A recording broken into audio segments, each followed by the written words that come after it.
اہل علم وہ خوش نصیب ہیں کہ جو قیامت تک اللہ کے دین کو لوگوں کے سامنے پیش کرتے رہیں گے۔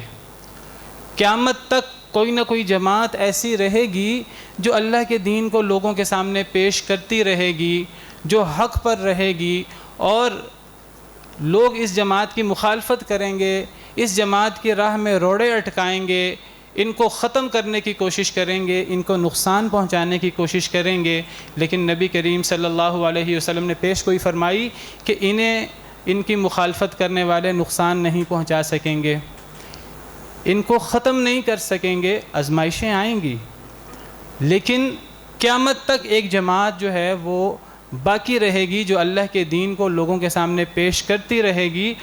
ان کو ان کے مخالفین نقصان نہیں پہنچا سکیں گے، اس معنی میں نقصان پہنچانا کہ وہ انہیں ختم کر دیں، انہیں ختم نہیں کر سکیں گے۔ یہ علماء ہیں۔ نبی کریم صلی اللہ علیہ وسلم کا ارشاد ہے، آپ نے فرمایا من یرید اللہ بہ خیرا یفقہہ فی الدین، اللہ جس سے خیر کا ارادہ کرتے ہیں اللہ اسے دین کی فقاہت دے دیتے ہیں، دین کی گہرائی عطا کر دیتے ہیں۔ فرمایا وَإِنَّمَا أَنَا قَاسِمٌ وَاللَّهُ يُعْطِي، میں تقسیم کرنے والا ہوں، دینے والا تو اللہ ہے۔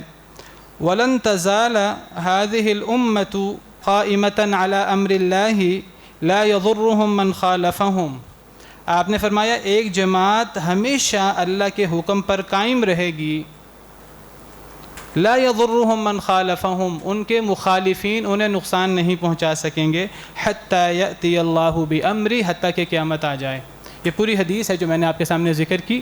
اس حدیث کی ابتدا دین اور دین میں فقاہت سے ہوتی ہے کہ اللہ جس سے خیر کا ارادہ کرتے ہیں اللہ اسے دین کی گہرائی عطا کر دیتے ہیں۔